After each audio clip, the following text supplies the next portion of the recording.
আপনি আলোচনাটা পুরোটা শুনে আপনি নিজেই বুঝবেন যে আসলেই এই এই ম্যানার্সগুলো, এথিক্যাল স্ট্যান্ডার্ডগুলো, এই ভ্যালিউসগুলো যদি আমরা আমাদের সমাজে অ্যাপ্লাই করি, আমাদের সোসাইটিটা একটা শান্তিপূর্ণ সোসাইটি হয়ে যাবে ইনশাআল্লাহ।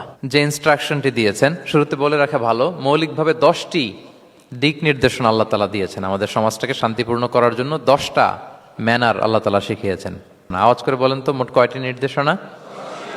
10টি। আমরা গুনে গুনে সামনের দিকে আগাবো। 1 নম্বরে আল্লাহ তালা বললেন, ইয়া আইয়ুহাল্লাযীনা আমানু লা তুকদ্দিমু বাইনা ইয়াদাইল্লাহি ওয়া রাসূলিহি ওয়াত্তাকুল্লাহ ইন্নাল্লাহা সামিউন আলিম। ওহে বিশ্বাসীরা, তোমরা আল্লাহ আল্লাহর রাসূল তোমাদেরকে যা করতে বলে এইটার চেয়ে বেশি অ্যাডভান্স হয়েও না, অতটুকুতেই থাকো, ওটাতেই কল্যাণ, ওটাতেই বরকত। আল্লাহ আল্লাহ রাসূলের চাইতে বেশি বোঝা যাবে না। ওনারা যেটা বলেছেন এটাই ফাইনাল। মা কানা লিমুমিনিন ওয়ালা মুমিনাতিন ইযা কাদাল্লাহু ওয়া রাসূলুহু আমরান আইয়াকুনা লাহুমুল খিয়ারাতু মিন আমরিহিম। আল্লাহ আল্লাহ রাসূল যদি আমাদেরকে কোনো নির্দেশনা দেয়, তখন কোনো বিশ্বাসীর জন্য এটা মানলেও চলে, না মানলেও চলে, এরকম ভাবা যাবে? আল্লাহ রাসূলের পক্ষ থেকে, আল্লাহর পক্ষ থেকে একটা আদেশ আসছে, এখন এই আদেশ আপনি মানলেও হয়, না মানলেও হয়, এরকম নাকি ব্যাপারটা? বলেন তো। বরং মানতেই হবে। বরং কি? মানতেই হবে। এটা কম্পালসারি, এটা অপশনাল না। তাহলে সমাজকে শান্তিপূর্ণ করার 1 নাম্বার গাইডলাইন হচ্ছে আল্লাহ রাসূলের পক্ষ থেকে যে নির্দেশনা আসবে এটা আপনাকে কম্পালসারি টু অ্যাবাইড বাই, এটা মানতেই আপনাকে হবে। এবং রাসূল সাল্লাল্লাহু আলাইহি ওয়াসাল্লাম যেটা শিখিয়েছেন ওইটাই স্ট্যান্ডার্ড, এর চেয়ে আর ভালো করা যায় না। এক সাহাবী বেশি ইবাদত করতে যেয়ে বললেন যে আমি আজ থেকে সারা রাত তাহাজ্জুদ পড়ব, রাতে আর ঘুমাবো না। আরেক সাহাবী বললেন আমি সারা বছর রোজা রাখবো, আমি আর রোজা ভাঙবো না। আরেক সাহাবী বলে আমি আমার স্ত্রীদের কাছে যাব না, আমি সন্ন্যাসী জীবনযাপন করব। তো রাসূল সাল্লাল্লাহু আলাইহি ওয়াসাল্লাম শুনে অপছন্দ করলেন, বললেন তোমরা নাকি এমন এমন বলেছ, আমি তো বিশ্বনবী রাহমাতাল লিল আলামিন, আল্লাহর হাবিব, আমি তো কোনো দিন রোজা রাখি, আবার কোনো দিন রাখি না। সোম বৃহস্পতিবারে রাখি, অন্যান্য দিন তো রাখি না। আবার রাতে আমি ঘুমাই, আবার তাহাজ্জুদও পড়ি, আবার আমি স্ত্রীদের সাথেও মেলামেশা করি। তো আমার এই ব্যালেন্স লাইফ লিড করেও তো আমি আল্লাহর শ্রেষ্ঠ হতে আমার কোনো সমস্যা হয় নাই, তোমাদের কি সমস্যা হলো? সুবহানাল্লাহ। দেখেন, ইসলাম খুব ব্যালেন্সড অ্যাপ্রোচে বিশ্বাস করে, ভারসাম্যপূর্ণ জীবন বিধান। তার মানে রাসূল সাল্লাল্লাহু আলাইহি ওয়াসাল্লাম যেটা শিখিয়েছেন ওইটাই স্ট্যান্ডার্ড। আপনি কি রাসূল সাল্লাল্লাহু আলাইহি ওয়াসাল্লামের চেয়ে বেশি মুত্তাকি হতে পারবেন? বুঝে থাকলে আওয়াজ করে বলুন, আল্লাহ রাসূলের চেয়ে বেশি বুজুর্গ হওয়া সম্ভব? মুত্তাকি হওয়া সম্ভব? আল্লাহওয়ালা হওয়া সম্ভব? তিনি যেটা শিখিয়েছেন ওইটাই স্ট্যান্ডার্ড। তাহলে প্রথম দিক নির্দেশনা হচ্ছে আল্লাহ আল্লাহ রাসূলের চেয়ে বেশি বোঝা চলবে। ওনারা যে নির্দেশনা দিয়েছেন সেটা মানলেই জীবনের সুখ, সেটা মানলেই কি 1 নাম্বার গাইডলাইন। সমাজ যদি শান্তিপূর্ণ সমাজ আমরা পেতে চাই, পিসফুল সোসাইটি যদি পেতে চাই। 2 নাম্বার গাইডলাইন হচ্ছে আল্লাহ তাআলা বলছেন, ইয়া আইয়ুহাল্লাযীনা আমানু লা তারফাউ আসওয়াতাকুম ফাওকা সাওতিন নাবিক ওয়া লা তাজহারু লাহু বিল কওলি কাজাহরি বা'দিকুম লিবা'দিন আন তাহবাতা আ'মালুকুম ওয়া আনতুম লা তাশউরুন। ওহে বিশ্বাসীরা, নবীর কণ্ঠের চাইতে তোমাদের কণ্ঠকে উঁচু করো না। খবরদার, যদি করো, নিজেরা নিজেদের সাথে যেভাবে কথা বলো, নবীর সাথে যদি এভাবে কথা বলো, তাহলে তোমাদের সব আমলগুলোকে বাতিল করে দিবে কে? এই আয়াত নাজিলের একটা প্রেক্ষাপট আছে। বনু তামিম গোত্রের লিডার কে হবে এটা নিয়ে ডিসকাশন হচ্ছিল। তো আবু বকর রাদিয়াল্লাহু তাআলা আনহু বললেন, আমি চাই উনি হোক লিডার। ওমরে ফারুক বলে, না না না, উনি না, আপনি বুঝতে পারেন নাই, আমি চাই ইনি হোক।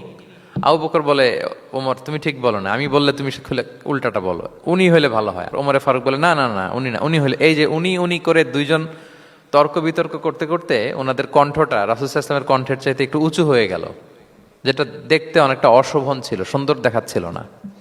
তো রাসূল সাল্লাল্লাহু আলাইহি ওয়াসাল্লাম সামনে বসা, ওনার সামনে উঁচু গলা করে কেউ কথা বলবে, এটা আল্লাহ বরদাশত করলেন না। আরশের উপর থেকে আল্লাহ তাআলা আয়াত নাজিল করলেন, লা তারফাউ আসওয়াতাকুম ফাওকা সাওতিন নবী। খবরদার, নবীর কণ্ঠের চাইতে যেন তোমাদের কণ্ঠ উঁচু হয়ে না যায়। যদি যায় তাহলে তোমাদের আমলগুলো বাতিল হয়ে যাবে। এবং নিজেরা নিজেদেরকে যেভাবে ডাকো সেভাবে ডেকো না, এরকম করলে আমল বাতিল হয়ে যাবে। তো আল্লাহ তাআলা এখানে আদব শিক্ষা দিলেন যে রাসূল সাল্লাল্লাহু আলাইহি ওয়াসাল্লামের সামনে কথা বলতে গেলে খুব ভদ্র ভাষায় কথা বলতে হবে, শালীন ভাষায় কথা বলতে হবে। মজার ব্যাপার হচ্ছে, আপনারা জানেন কিনা জানি না, যারা হজ উমরা করেছেন আপনারা দেখবেন যে রাসূল সাল্লাল্লাহু আলাইহি ওয়াসাল্লামের পবিত্র কবরের উপর এই আয়াতটা এখনো লেখা আছে যে লা তারফাউ আসওয়াতাকুম ফাওকা সাওতিন নবী। নবীর কণ্ঠের চাইতে যেন কণ্ঠ উঁচু হয়ে না যায়। এজন্য দেখবেন যে যারা রাসূল সাল্লাল্লাহু আলাইহি ওয়াসাল্লামের কবর জিয়ারত করতে যায়, ওনারা কবরের সামনে যে ধৈর্য ধারণ করতে পারে না, বুক ফেটে কান্না আসে যে আজীবন যে নবীর কথা শুনলাম, যে নবীর হাদিস শুনলাম, যে নবীকে আমি এত ভালোবাসি, যে নবী আমার জন্য সুপারিশ করবেন, যে নবী আমাকে হাউজে কাউসারের পানি দিবেন, সেই নবী এখানে শুয়ে আছে। এটা ভাবতেই মুমিন হৃদয়ে বাঁধ ভাঙা কান্নার জোয়ার আসে, হাউমাউ করে কাঁদতে ইচ্ছে করে, কিন্তু ওখানে আওয়াজ করা যায় না, কারণ ওখানে লেখা লা তারফাউ আসওয়াতাকুম ফাওকা সাওতিন নবী। নবীর দরবারে বড় গলায় আওয়াজ করে কোনো শব্দ উচ্চারণ করা যাবে না। খুব ভদ্র বিনম্র চিত্তে রাসূলুল্লাহ ইসলামের রওজার সামনে দাঁড়িয়ে আমরা সালাম পাঠ করি। তো এই নিয়মটা শুধু যে রাসূলুল্লাহ ইসলামের জন্যই খাস তা নয়, আমাদের আব্বা আম্মা, আমাদের শিক্ষক, মুরব্বী, আধ্যাত্মিক নেতা, ধর্মীয় গুরু, ইসলামী আন্দোলনের বড় লিডার, এরকম যে কারো সামনে বড় গলায় উঁচু গলায় আওয়াজ করে কথা বলা যাবে না, বরং সেখানে ভদ্রতা, এটিকেটস, নম্রতা এটা বজায় রাখতে হবে। এটা বুঝতে পেরেছেন? হ্যাঁ। পাশাপাশি রাসূল সাল্লাল্লাহু আলাইহি ওয়াসাল্লাম একবার দুপুরবেলায় ওনার ঘরে শুয়েছিলেন। সূরার নাম হচ্ছে সূরাতুল হুজুরাত, মনে আছে তো আপনাদের? সূরার নাম কি? হ্যাঁ, হুজুরাত মানে হচ্ছে কম্পার্টমেন্ট বা অ্যাপার্টমেন্ট, যেখানে মানুষ থাকে আর কি। রাসূল সাল্লাল্লাহু আলাইহি ওয়াসাল্লাম এরকম 9টা হুজরাখানা ছিল। আপনার বাংলাদেশে ইমাম সাহেবের হুজরাখানা এই শব্দটার সাথে পরিচিত না সবাই?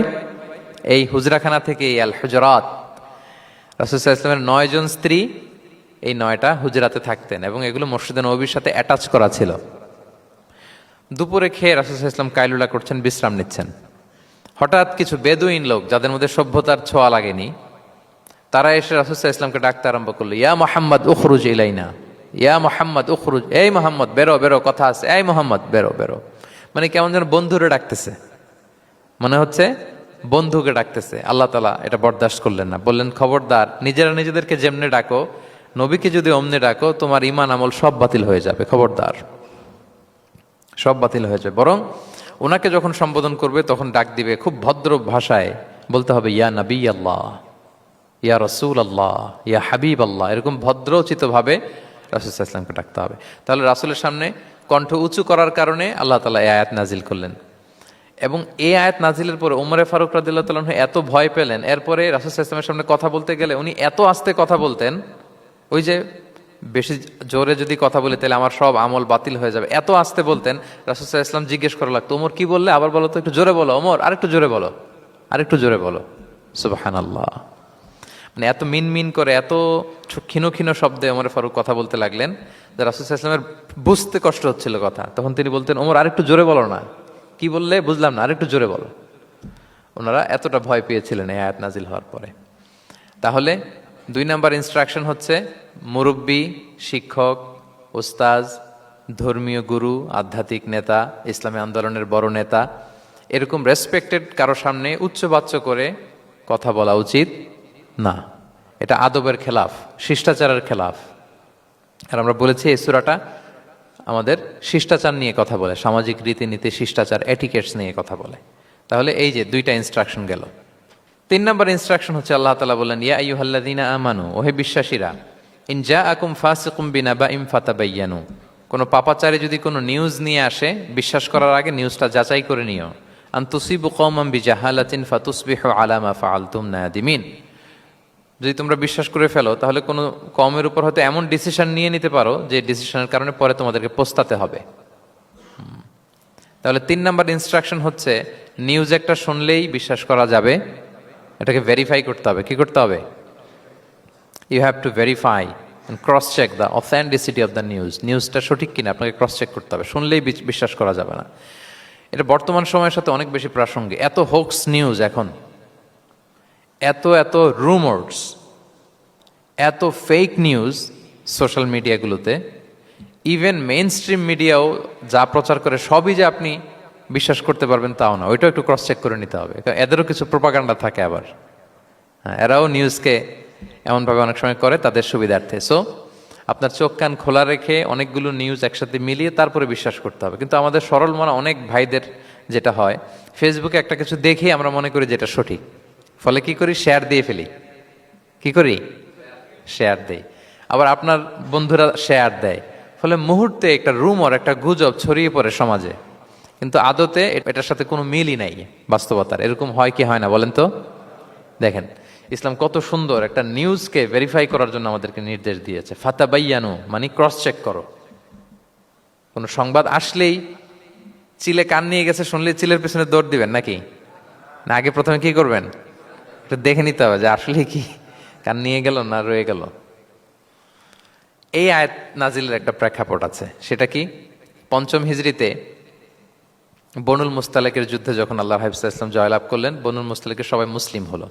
রাসূল ইসলাম তাদেরকে দিনের দাওয়াত শিখিয়ে বললেন, বছর শেষে তোমাদেরকে জাকাত পে করতে হবে, আর জাকাতের এই টাকা নেয়ার জন্য আমি একজনকে পাঠাবো বছর শেষে। তো বছর শেষে তিনি বনুল মুস্তালিকের যে লিডার হারিস ইবনে মিরারের কাছে আল ওয়ালিদ ইবনে উকবা নামে জাকাতের কালেক্টর এক সাহাবীকে তিনি পাঠালেন যে যাও তুমি যে জাকাত নিয়ে আসো। তো উনি গেলেন, উনি আসবেন শুনে বনুল মুস্তালিকের সবাই পল্লী থেকে বের হয়ে মরুভূমির মাঝখানে তলোয়ার টলোয়ার নিয়ে ঘোড়া টোরা নিয়ে তাকে ওয়েলকামিং রিসেপশনের জন্য, রেড কার্পেট রিসেপশনের জন্য সবাই দাঁড়ায় আছে যে নবীর সাহাবী আসবে, জাকাত কালেক্ট করতে, আমরা জাকাত দিব। এখন ওই সাহাবী যখন গেলেন, সবাইকে এরকম ঘোড়া তলোয়ার এরকম সাজসজ্জা নিয়ে দাঁড়ায় থাকার কারণে উনি ভয় পেয়ে গেলেন। উনি ভাবছে আমাদের মনে হয় হত্যা করার জন্য দাঁড়ায় আছে। উনি আর এটা ঠিকঠাক না জেনে অ্যাবাউট টার্ন ফিরে গেলেন মদিনায়, যে বলে ইয়া রাসূলুল্লাহ, বনুল মুস্তালিক তো সব মোরতাদ হয়ে গেছে, এরা তো আর মুসলিম, এরা তো আমাকে মারার জন্য সব দাঁড়ায় আছে। আসলে বলেন তো কথাটা কি সত্য না মিথ্যা? একেবারে মিথ্যা। রাসূল সাল্লাল্লাহু আলাইহি ওয়াসাল্লাম এই কথা শুনেই বিশ্বাস করলেন সরল মনে। বিশ্বাস করেই খালিদ ইবনে ওয়ালিদ রাদিয়াল্লাহু তাআলা আনহুকে বললেন, অ্যাটাক বনুল মুস্তালিক, বনুল মুস্তালিকে অভিযান পরিচালনা করো। সাথে সাথে আল্লাহ বললেন, নবী রাখেন, আস্তে অ্যাটাক করেন, একটু থামেন নবী, একটু রাখেন। আপনি যার কাছ থেকে শুনেছেন সে মিথ্যা বলেছে, অসত্য কথা বলেছে, আসলে ঘটনা এমন নয়। আজকে তার কথার উপর বেস করে আপনি যে খালিদ ইবনে ওয়ালিদকে অভিযান পরিচালনা করতে বললেন, সে যে যদি অ্যাটাক করে কয়েকজনকে হত্যাও করে ফেলতো, এই যে রক্তপাত হতো, ব্লাডশেড, এটার দায় কিন্তু আপনি এড়াতে পারতেন, কারণ আপনি আদেশ দানকারী। আল্লাহ রাসূল সাল্লাল্লাহু আলাইহি ওয়াসাল্লামকে থামালেন আল্লাহ তাআলা আয়াত নাজিল করে যে আপনি ক্রস চেক করেন। পরে রাসূল সাল্লাল্লাহু আলাইহি ওয়াসাল্লাম ক্রস চেক করে লোক পাঠিয়ে জানলেন যে না, এমন কিছুই নয়, তারা কেউ মোরতাদ হয় নাই, সবাই তারা মুসলিমই আছে, তারা ওয়েলকামের জন্য আসছিল, উনি ভাবছে যে ওনাকে হত্যা করার জন্য দাঁড়ায় আছে। তাহলে চিন্তা করছেন যুগে যুগে এই সমস্যা আছে না নাই বলেন? রাসূল সাল্লাল্লাহু আলাইহি ওয়াসাল্লামের জীবনীতে এই ঘটনা ঘটিয়ে আমাদের চোখে আঙ্গুল দিয়ে আল্লাহ তাআলা বুঝাতে চাইলেন যে কোনো নিউজ আসলেই এটা ভেরিফাই না করে বিশ্বাস করা যাবে না। যত মেইন স্ট্রিম মিডিয়া হোক, ওটা শুনলে আপনি আরো কয়েকটা আরো আপনার সোর্স থেকে আপনি একটু জানবেন, এরপরে আপনি বিশ্বাস করবেন। নাকি বিশ্বাস না করে শেয়ার দিবেন? দিবেন? আপনি কি জানেন যে একটা কথা শুনেই ক্রস চেক না করে অ্যাকশনে যাওয়াতে কত পরিবার ভেঙে যায়, কত সম্পর্ক ভেঙে যায়?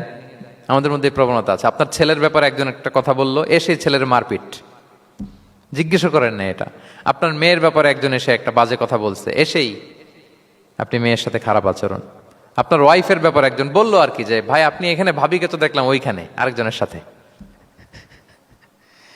আপনি এসেই আপনার স্ত্রীর উপর চড়াও অথবা গায়ে হাত তুললেন। তো হতে পারে যে ওই ভদ্রলোক অন্য কোনো মহিলাকে দেখেছে যে দেখতে আপনার স্ত্রীর মতো, এরকম হতে পারে কি পারে না বলেন?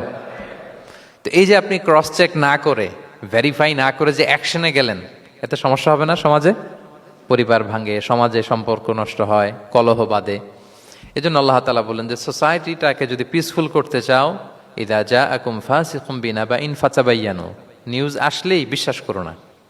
You have to cross check, you have to justify, and you have to verify the news. মনে থাকবে? তাহলে আজকে থেকে ফেসবুকে একটা পেলে আমরা কি করব? শেয়ার দিয়ে দিব। কি শেয়ার দিবেন না? কি করব? যাচাই বাছাই করব, ক্রস চেক করব। এখন অবশ্য ক্রস চেক করার জন্য কিছু কিছু প্ল্যাটফর্ম বেরিয়েছে, তারা অবশ্য যেগুলো খুব বেশি ছড়িয়ে পড়ে নিউজ, সেগুলো যদি ভুল হয় তারা ক্রস চেক করে তারা সামাজিক সচেতনতা তৈরি করে। তো আমরা প্রত্যেকেই দায়িত্বশীল হলে এই গুজবগুলো স্প্রেড করা থেকে আমরা বিরত থাকতে পারি। নিউজ শুনলেই আমরা এখন বিশ্বাস করব না, আগে ক্রস চেক করে নেব, তা না হলে আমরা বিপদে পড়তে পারি। কি বলেন? এমন কোনো কাজ করে ফেলতে পারি যেটার কারণে পরে লজ্জিত হব। তো আমরা আগে থেকেই সাবধান হয়ে যাই। 4 নম্বরে আল্লাহ তাআলা বললেন, ওয়া ইন তাইফাতানি মিনাল মুমিনিনা ক্তাতালু ফাসলিহু বাইনাহুমা, বিশ্বাসীদের মধ্যে 2 গ্রুপ যদি মারামারি লাগে তাহলে তুমি মিলিয়ে দাও, ইসলাহ করো, ইসলাহু যাতিল বাইন, মিলিয়ে দাও, মীমাংসা করে দাও, বিরোধ নিষ্পন্ন করে দাও। অনেক সময় হয় না যে 2 ভাই ঝগড়া লেগেছে, 2 বন্ধু ঝগড়া লেগেছে, অথবা স্বামী স্ত্রীর মধ্যে কোনো কারণে বিরোধ, 2 পার্টি ঝগড়া লাগছে, এরকম আছে না নাই? তখন ফাসলিহু বাইনাহুমা, তাদের মধ্যে আপোষ মীমাংসা করে দাও। হ্যাঁ, মীমাংসা করে দাও, ইসলাহ, রিকনসিলিয়েশন করো, ওয়ার্ক অ্যাজ এ মিডিয়েটর, মধ্যস্থতাকারী হিসেবে কাজ করো। তো আমরা সমাজে কি করি দেখেন তো, একটু মিলিয়ে নেন। দুইজন ঝগড়া লাগছে, আমরা কি করি? হ্যাঁ, কি করেন? আরো লাগিয়ে দেন, সর্বনাশ। তাই তো আপনাদের ওয়াজি করতেছি আমি না, তাদেরকে আরো ঝগড়ায় মাতিয়ে তোলা যাবে না, লাগিয়ে দেওয়া যাবে না, বরং ঝগড়া থামিয়ে দিতে হবে। কি করতে হবে? কয়েক জায়গায় কৌশল করে মিথ্যা বলা জায়েজ, সহিহ হাদিসে এসছে। এর মধ্যে একটা আছে, দুইজন মানুষের মধ্যে সম্পর্ক নষ্ট, তাদের সম্পর্ক জোড়া লাগিয়ে দেওয়ার জন্য আপনি কৌশল করে মিথ্যা বলতে পারেন। যেমন ধরেন যে দুইজনের সাথে কথা হয় না, দা কুমড়া সম্পর্ক, আপনি একজনকে বললেন যে ভাই ওই দিন তো ওই লোক আপনার ব্যাপারে অনেক প্রশংসা করলো। সে তো শুনে অবাক হবে, কিরে আমার প্রশংসা কি বললো, এমন এমন বললো। তো এটা শুনে ওই লোকের ব্যাপারে তার মনটা একটু নরম হবে। আবার তাকে বললেন যে উনি তো আপনার ব্যাপারে এরকম একটা পজিটিভ কমেন্ট করলো, সেও অবাক হবে, তাই নাকি, তার সাথে আমি এত ভুল বোঝাবুঝি, আসলে লোকটা তো তাইলে ভালো। এই যে দুইজনকে আপনি এমন কিছু কথা কৌশল করে বললেন, ফলে তাদের মধ্যে একটা হৃদ্যতা তৈরি হবে। হঠাৎ দেখবেন যে একজন আরেকজনকে দেখে সালাম দিয়ে কথা বলে কোলাকুলি করে সেই আগের যেই শত্রুতা সব নিমেষে শেষ হয়ে গেছে। ঠিক কিনা বলেন? হ্যাঁ, এই যে মধ্যস্থতাকারী আপনি হলেন, এজন্য আল্লাহ তাআলা আপনাকে সওয়াব দিবেন। তাহলে বিবাদমান দুই গ্রুপ দেখলে আমরা আজ থেকে আরো ঝগড়া লাগিয়ে দিব না মিলিয়ে দিব? রাসূল সাল্লাল্লাহু আলাইহি ওয়াসাল্লাম বলেন, আলা উখবিরুকুম বিআফদালা দারাজাতিম মিন সাদাকাতি ওয়াস সিয়ামি ওয়াস সালাহ, নামাজ, রোজা, সাদাকা, এর চেয়ে একটা বড় মর্তবার ভালো কাজ আছে, সেটা কি আমি তোমাদের বলবো না? সাহাবারা বলল, বলেন। আল্লাহ রাসূল সাল্লাল্লাহু আলাইহি ওয়াসাল্লাম বললেন, সেটা হচ্ছে ইসলাহু যাতিল বাইন, দুই পক্ষকে মিলিয়ে দেয়া, বিবাদমান দুই গোষ্ঠীকে কি করা? মিলিয়ে দেয়া। এটা নামাজ, রোজা, সাদাকা এর চেয়েও বেশি সওয়াবের কাজ। দেখেন, আমরা ইসলামটা বোঝার ক্ষেত্রে আমাদের কত ল্যাকিংস। আমরা মনে করি শুধু লম্বা দাড়ি রাখলাম, তাসবিহ একটা নিলাম, আর জিকির করতেছি দিন রাত এক করে, এরপরে নামাজ পড়তে পড়তে কপালে দাগ ফেলে, এই বোধহয় ভালো কাজ, এই সব ভালো আমিই করে ফেললাম। কিন্তু দেখেন, রাসূল ইসলাম বলেছে না, সমাজে বিবাদমান দুইটা গ্রুপকে যদি মিলিয়ে দাও, এটা নামাজ, রোজা, সাদাকার চেয়ে বেশি সওয়াব তুমি পাবে। তাহলে এখন থেকে যদি আমরা বিবাদ দেখি কি করব? মিলিয়ে দিব। কখনো আমরা ঝগড়া আরো বাদিয়ে দিব না। আগুন যদি লাগে সেখানে পানি ঢালবো নাকি তেল ঢালবেন? কি ঢালবেন? অনেকে কি ঢালে? আরো দাউ দাউ করে জ্বালাতে চায় না, না, এটা করা যাবে না, বরং আমরা মিলিয়ে দিব ইনশাআল্লাহ। বলেন সবাই। আল্লাহর হাবিব সাল্লাল্লাহু আলাইহি ওয়াসাল্লাম তিনি এই কাজটা করতেন। মক্কা থেকে মদিনায় গেলেন, মদিনায় আউস খাজরাজ দুইটা গোত্র, বছরের পর বছর যুদ্ধ, উনি যেই মিলিয়ে দিলেন। রাসূল সাল্লাল্লাহু আলাইহি ওয়াসাল্লাম এই যে সংলাপ, তারপর রিকনসিলিয়েশন, মিডিয়েশন, মধ্যস্থতা, এগুলোতে এক্সপার্ট ছিলেন। যেই যে যুদ্ধ থামে না, এই যুদ্ধ মিলিয়ে দিলেন। কত প্রাণ গেল এই যুদ্ধে, কিন্তু রাসূল সাল্লাল্লাহু আলাইহি ওয়াসাল্লাম যেই আউস খাজরাজ এখন ভাই ভাই হয়ে গেছে, ভাই ভাই করে দিলেন, ভ্রাতৃত্বের বন্ধনে ওনাদেরকে আবদ্ধ করে দিলেন আল্লাহর হাবিব সাল্লাল্লাহু আলাইহি ওয়াসাল্লাম। এবং সহিহ বুখারীতে একটা বাব আছে, বাবের শিরোনাম হচ্ছে বাবু কওলুল ইমামি কওলিল ইমাম ইযহাবু বিনা নুসলিহ বাইনাকুম, মানে আমাকে নিয়ে চলো আমি মিলিয়ে দিব। এটা ছিল রাসূল সাল্লাল্লাহু আলাইহি ওয়াসাল্লামের বিখ্যাত বাণী।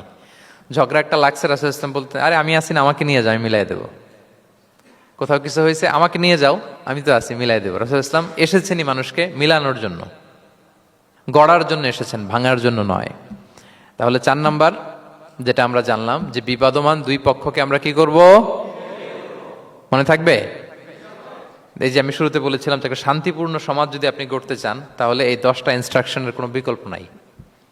এখানে সোশ্যাল নর্মস, কিছু মোরালিটি, কিছু ভ্যালিউজ, বিশেষ করে ম্যানার্স আমাদেরকে শিখিয়েছেন আল্লাহ তাআলা। তাহলে 4টা জানলাম, কয়টা?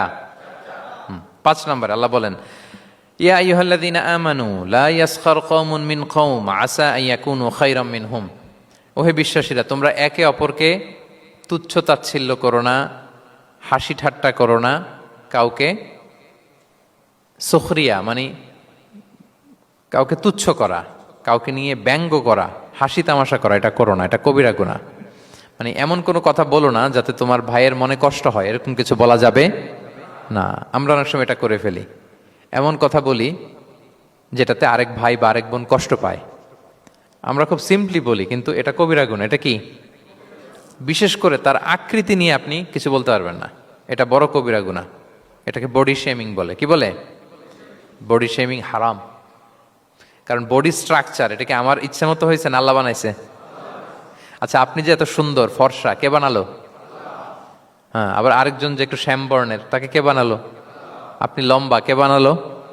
কেউ খর্বাকৃতির, খাটো, তাকে কে বানালো? তাহলে আপনি আকৃতি নিয়ে তাকে যদি ঠাট্টা করেন, আসলে কি ঠাট্টা কি তাকে করা হলো নাকি আল্লাহকে?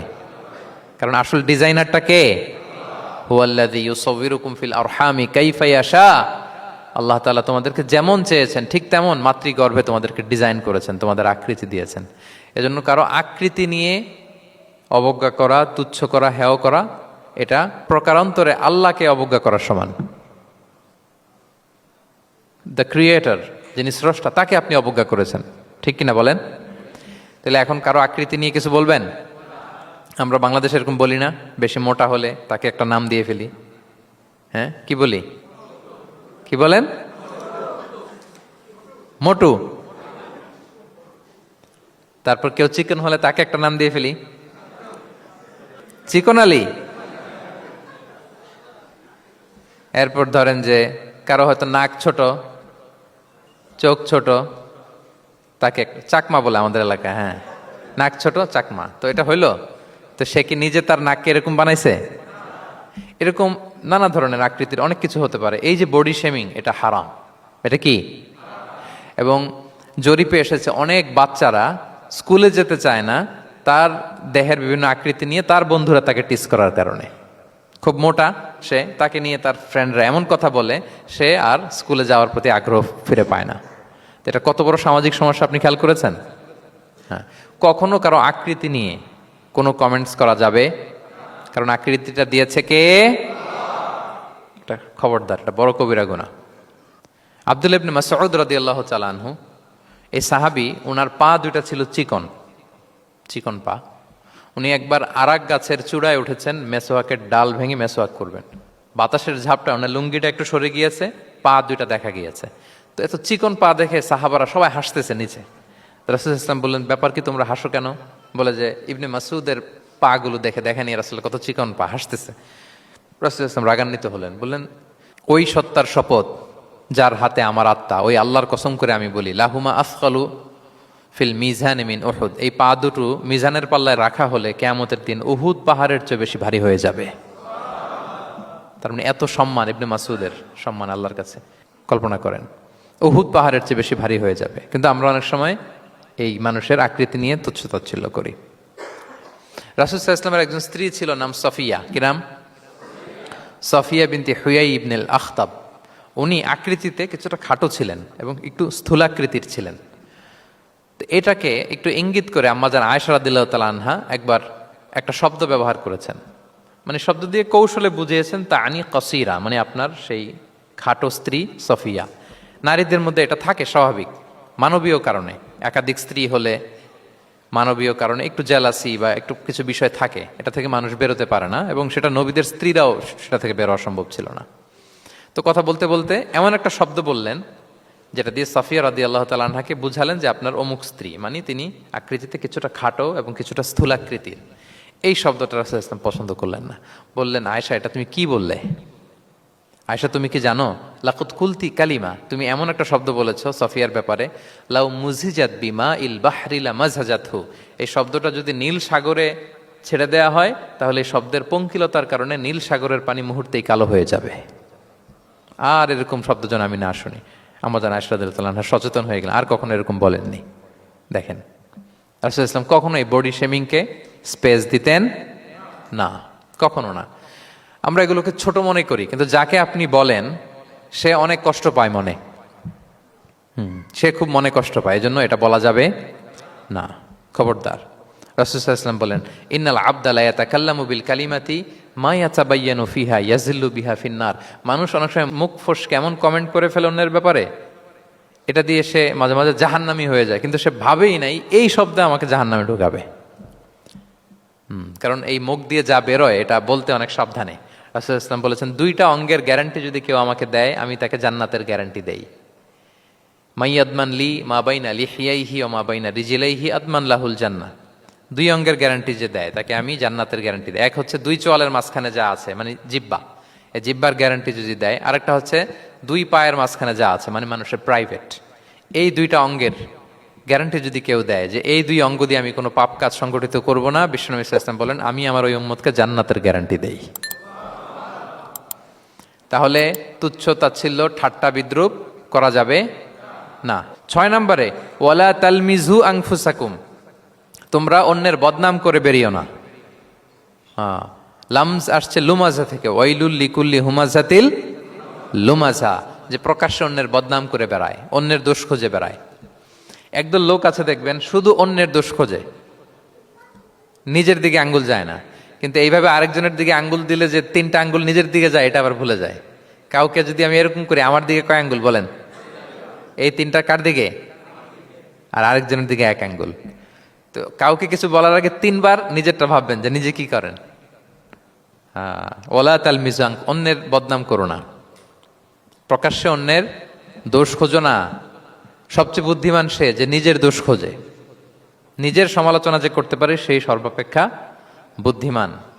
কিন্তু আমরা একদল আছি শুধু সমালোচনা, ওর এই সমস্যা, ওর এইটা, ওর মানে তার দায়িত্ব হচ্ছে সবার সমস্যা বের করা। এরকম দায়িত্বপ্রাপ্ত কিছু লোক আছে না নাই? সবাই না, এগুলো থেকে আমাদের বেরিয়ে আসতে হবে। অন্যের দোষ খোঁজা বাদ দিতে হবে, দোষ খুঁজলে নিজের দোষ খুঁজতে হবে। আমরা আত্মসমালোচনা করবো। খেয়াল রাখবেন সবচেয়ে ভালো হচ্ছে আত্মসমালোচনা, সবচেয়ে ভালো কি? তারপরে মোটামুটি ভালো হচ্ছে আলোচনা, আর সবচেয়ে খারাপ হচ্ছে সমালোচনা। কিন্তু আমরা সবচেয়ে করি বেশি কোনটা? এটা চেঞ্জ করতে হবে, আত্মসমালোচনা বাড়াইতে হবে।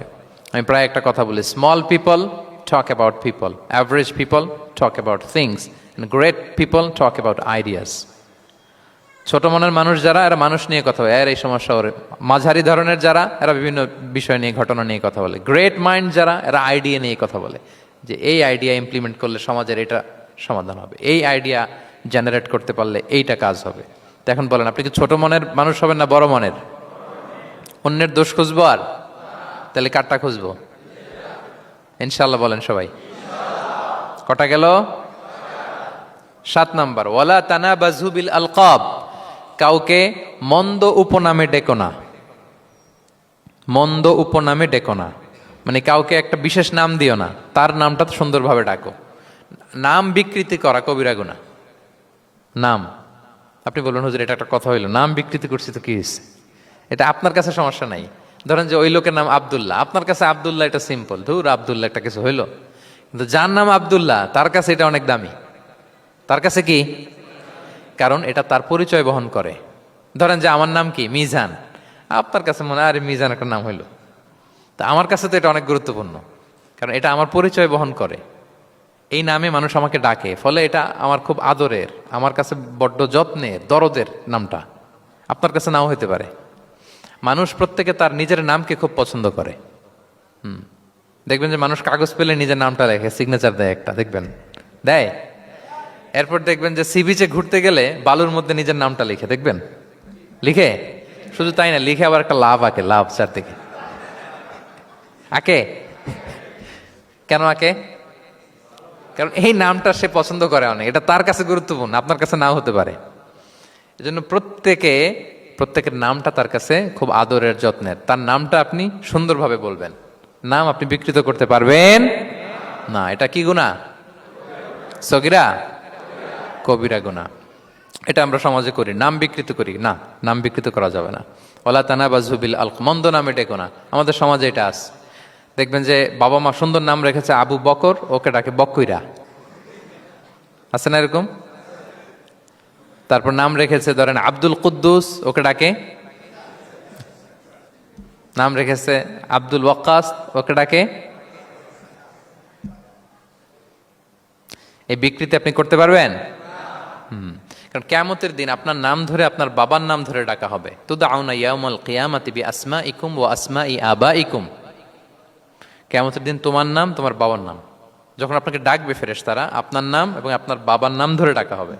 এজন্য রাসূল সাল্লাল্লাহু আলাইহি ওয়াসাল্লাম বলেন ফা আহসিনু আসমাক, তোমাদের নামগুলো সুন্দর রেখো, নাহলে সেই দিন ডাকবে বল্টুর ছেলে কল্টু দাঁড়াও, তখন এই কোটি কোটি মানুষের সামনে আপনি এই নাম নিয়ে দাঁড়াবেন আর লজ্জায় পড়বেন। আর যদি বলে আব্দুর রহমানের ছেলে আব্দুল্লাহ আসো, কত সুন্দর। নামগুলো ভালো আলেম দিয়ে ক্রস চেক করে, কনসালটেশন করে এরপরে রাখবেন। আর কাউকে মন্দ নামে কখনো ডাকা যাবে না। তার বংশের কোনো খারাপ কিছু দিয়ে তাকে ডাকা যাবে না। ধরেন একজনের বাবা ছিল চোর, কিন্তু তার সন্তান সে সৎ মানুষ হইতে পারে না। এখন বাবার কথা কি আপনি চোরের পোলা বলে ডাকতে পারবেন না? আপনি ডাকবেন না, বলতে পারবেন না, কারণ সে তো ভালো। তাহলে নাম বিকৃত করা, মন্দ উপনামে ডাকা, এটা কবিরা গুনাহ। এটা আমরা কখনো করব? মনে থাকবে প্রিয় ভাইরা? আচ্ছা, 8 নম্বরে আল্লাহ তাআলা বলছেন, ইয়া আইয়ুহাল্লাযীনা আমানু জিতানিবু কাসীরাম মিনায-যন, ওই বিশ্বাসীরা তোমরা ধারণা থেকে বেঁচে থাকো। ইন্না বা'দা-যন্নি ইসমুন, কিছু কিছু ধারণা আছে এটা পাপ। ধারণা, অ্যাজাম্পশন করে কথা বলা নিষেধ। ধারণার উপর বেস করে কথা বলা যাবে। অনেকে ধারণার উপর কথা বলে। বেশিরভাগ ধারণাই মিথ্যা হয়। ধারণার বেশিরভাগ কি হয়? সো আপনি ধারণা, বেসড অন ধারণা আপনি কোনো কথা বলতে পারবেন, মানে যেটাকে আমরা বাংলায় বলি আন্দাজে কথা বলা। বাংলা আমরা কি বলি? আন্দাজে আপনি কিছু বলতে পারবেন না, আপনাকে নিশ্চিত হইতে হবে। আমরা খালি চোখে যা দেখি, বাস্তবে ওই ঘটনা নাও হতে পারে এরকম। হোয়াট এভার উই সি, এটা রিয়েল সিনারি নাও হতে পারে, কিন্তু ভেতরে হয়তো এমন কিছু একটা আছে যেটা আমরা জানি না। এজন্য ধারণা করে কথা বলা নিষেধ ইসলামে। ওয়া ইন্না যন্না লা ইউগনি মিনাল হাক্কি শাইআ, আল্লাহ বলেন ধারণা কখনো সত্যের বিকল্প হতে পারে না। আপনাকে সত্যটা জেনে বলতে হবে, আপনি ধারণার উপর কিছু বলতে। আমরা এরকম সমাজে অনেক করি, অনেক। আপনি পাবেন, দেখবেন যে ধরেন যে আপনাকে আপনার এক বন্ধু দেখলো, রিক্সা দিয়ে যাচ্ছেন, আপনার পাশে এক নারী বসা, তো সে অনেক কিছু খারাপ ধারণা করতে পারে। এরকম হয় না সমাজে? এমন হতে পারে যে আপনি আপনার ছোট বোনকে নিয়ে বেরিয়েছেন, হতে পারে না? কিন্তু আপনি তো একটা ধারণা করে ফেললেন অন্য কিছু। বা আপনার ভাগ্নিকে নিয়ে বের হয়েছেন, আপনার খালাকে, আপন খালাকে নিয়ে বেরিয়েছেন কোনো কাজে, ডাক্তারের কাছে, বা কিছু একটা হতে পারে। কিন্তু তাকে দেখেই আমি এদিক সেদিক বলতে আরম্ভ করলাম যে ওকে তো দেখছি এরকম এরকম এরকম। আছে না নাই? আমাদের সমাজে আমি দেখেছি যে কারো যদি ঠোঁট কালো হয়, তো মানুষ ধারণা করে নেয় লোকটা মনে হয় সিগারেট খায়। কিন্তু সিগারেট সেবন করা ছাড়াও কারো ঠোঁট কালো হতে পারে কি পারে না বলেন? এই যে এগুলো সমাজে প্রচলিত। বিয়ে করার পর পর ইমিডিয়েট যদি কেউ একটা গাড়ি কিনে বা হুন্ডা কিনে, এটা কি বলে বলেন তো? এই বোধহয় শ্বশুর বাড়ি থেকে যৌতুক নিয়ে আসছে। দেখছেন, এরকম ভুরি ভুরি আপনি সমাজে পাবেন যে আন্দাজে, ধারণার উপরে আমরা অনেক কথা বলে ফেলি, কিন্তু নিশ্চিত না হয়ে আপনি কোনো কমেন্টসে যেতে পারবেন না। এটা একেবারে নিষেধ। 9 নম্বরে আল্লাহ বললেন, ওয়ালা তাজাসসু, গোয়েন্দাগিরি করো না, স্পাইগিরি করো না, অন্যের ব্যক্তিগত বিষয় নিয়ে খোটাখুটি করো না। এরকম স্বভাব আমাদের অনেকের আছে না নাই? অনেকে দেখবেন যে অনেকের প্রাইভেট বিষয় নিয়ে খোঁচাখুচি করতে সে বড্ড মজা পায়। আছে এরকম? এটা হারাম। আওয়াজ করে বলুন, এটা কি? ওয়ালা তাজাসসু, গোয়েন্দাগিরি করো না। Everyone has personal space and no one should interfere someone's personal space. কেউ কারো পার্সোনাল স্পেসে ইন্টারফেয়ার করা যাবে না। প্রত্যেকের একটা প্রাইভেট এরিয়া আছে, প্রাইভেসি আছে। দেখেন ইসলাম প্রাইভেসিকে কত গুরুত্ব দেয়। প্রত্যেকের প্রাইভেসিকে ইসলাম কত গুরুত্ব দেয়। কারো প্রাইভেসির মধ্যে ইন্টারফেয়ার করা, এটা ইসলাম পছন্দ করে না। এজন্য খবরদার, কারো ব্যক্তিগত কোনো ইস্যু নিয়ে আমরা নাক গলাতে পারবো না। কারো মোবাইল ধরে মোবাইলের গ্যালারি চেক করা, কারো ইনবক্স চেক করা, কাউকে না বলে কারো চিঠি পড়ে ফেলা, উকি মারা, আড়ি পাতা, এগুলো হারাম। এগুলো কি? এরকম স্বভাব আমাদের আছে না নাই? আড়ি পেতে শুনতে চাই, উকি মারি, তারপর সে কি করে দেখি তার প্রাইভেট মুহূর্তে, তারপর তার মোবাইল চেক করি, তার গ্যালারি চেক করি, তার ইনবক্স চেক করি। এই দায়িত্ব ইসলাম আমাদেরকে দেয়।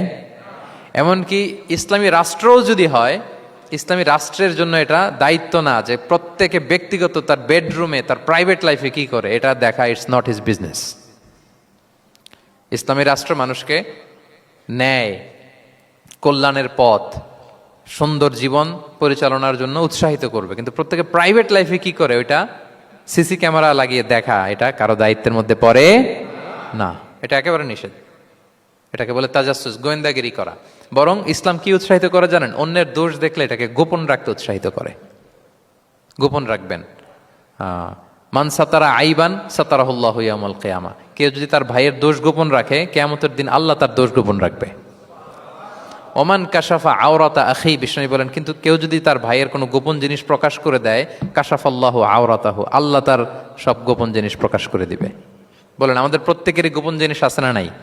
এখন আমাদের সব ভুল, সব গোপনীয়তা যদি প্রকাশ হয়ে যায় কি হবে তখন? আল্লাহ নিজে দায়িত্ব নিচ্ছে যে তুমি যদি তোমার ভাইয়ের কিছু ফাঁস করো, তোমার হাড়ি আমি হাটে ভাঙবো। হ্যাঁ, হাটে হাড়ি ভাঙবো তোমার আমি, তখন দেখা যাবে। আমাদের অনেকের এই মানসিকতা আছে, অন্যের প্রাইভেট বিষয় নিয়ে কখনো আপনি নাক গলাতে পারবেন না, কারো প্রাইভেসিতে আপনি ইন্টারফেয়ার করবেন না, কারো প্রাইভেট স্পেসে আপনি ইন্টারফেয়ার করবেন না। এটা খুব বাজে একটা স্বভাব, এটা ইসলাম হারাম করে দিয়েছে। আমাদের অনেকের মধ্যে আছে খুঁটে খুঁটে, ভাই এটা কি ওইটা কি করছেন, সরকারি চাকরি না প্রাইভেট চাকরি, বেতন কত, বয়স কত, ওইটা কত ওইটা কত, হাবি যাবি, এটা তার ইটস নট হিজ বিজনেস। তারপরে মানুষ খুঁচিয়ে খুঁচিয়ে, নিঃসন্তান দম্পতি আমি দেখেছি, তাদেরকে পেলে অনেকে, ভাই কি সমস্যা, কয় বছর হইল, বাচ্চা নিচ্ছেন না কেন, কবে হবে, কার সমস্যা, আপনার সমস্যা না ভাবির সমস্যা, বেটা তোর কি সমস্যা এটা বল। একজন নিঃসন্তান দম্পতি তারা কি স্ট্রাগলের মধ্য দিয়ে যায় আপনি জানেন? এটা তার জন্য পরীক্ষা। ওই পরীক্ষার মধ্যে আপনি খুঁচিয়ে খুঁচিয়ে, মানে সে kind of he is a gynaecologist, সে আপনার ইয়ে করতেছে, ট্রিটমেন্ট দিচ্ছে, ভাই কি হয়েছে এইটা ওইটা, তাদেরকে বিব্রত করে একটা পরিস্থিতিতে ফেলা, এম্বারাসিং একটা সিচুয়েশনে ফেলা, এটা হারাম। এই ম্যানারগুলো ইসলাম আমাদেরকে ধরে ধরে শেখায় যে এটা তোমার বিজনেস না, তুমি খুঁচিয়ে খুঁচিয়ে মানুষের ব্যক্তিগত বিষয় যেটাতে সে বিব্রত বোধ করে এগুলো তুমি জিজ্ঞেস করতে পারো না। আল্লাহ বলেছেন খবরদার, ওলা তাজাসসু, ওলা তাজাসসু, গোয়েন্দাগিরি করো না, কারো ব্যক্তিগত বিষয় না। অনেকের এটাতে খুব ইন্টারেস্ট, কার স্ক্যান্ডাল বেরোইছে, প্রায় দেখবেন যে এরকম দেখা যায়, অমুক নেতার স্ক্যান্ডাল ফাঁস, অমুক নায়কের স্ক্যান্ডাল ফাঁস। তোমার স্ক্যান্ডাল কবে ফাঁস হবে এটা বলো? নিজের চরকায় তেল দিতে হবে, আরেকজনের কি হলো, তার কি ভুল আছে, দোষ ত্রুটি আছে, ওগুলো খুঁজে দেখার জন্য আল্লাহ আমাকে দুনিয়ায় পাঠায়। তাহলে আমরা যেন কারো প্রাইভেসি হ্যাম্পার না করি প্রিয় ভাইরা, এটা ইসলাম আমাদেরকে উৎসাহিত করে, নির্দেশনা দেয় যে আমরা কারো প্রাইভেট কোনো ইস্যু নিয়ে নাক গলাবো না, ব্যক্তিগত বিষয়ে নাক গলাবো না, কারো দোষ দেখলে এটা আমি গোপন রাখবো। কি করব? আনলেস ইউ আর এ জাজ, আপনি বিচারক, আপনার কাছে আসছে তখন আপনি বিচার করবেন, কিন্তু এমনি এমনি আপনি জাজমেন্টাল হতে পারবেন না। You can not jump to the conclusion, একটা কিছু আন্দাজে বলে ফেলতে পারবেন না, এই দায়িত্ব আপনাকে দেয়া হয়নি।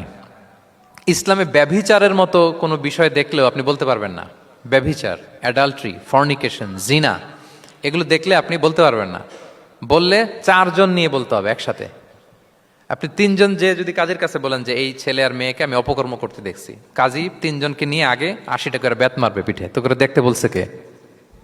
তোমাদেরকে এই কাজ অবজার্ভ করতে বলেছে কে? কারণ 3 জন মিলে এই উইটনেস হবে না। 4 জন উইটনেস যদি থাকে তাইলে তাও আমরা দেখছি বললে হবে না, তারপরও মায়ের আরো রলি আমি বলি, 4 জন এসে যদি বলে যে আমি একজন নারী একজন পুরুষকে নেকেড অবস্থায় এই ঘরে প্রবেশ করতে দেখছি, তারপর কাজে নিয়ে এই 4 জনের আশীর্বাদ দিবে, কারণ এতেও প্রমাণিত হয় নাই। তারা হয়তো একটা জায়গায় অবস্থান করেছে কিন্তু বড় ধরনের কোনো পাপের সাথে লিপ্ত হয় নাই হয়তো।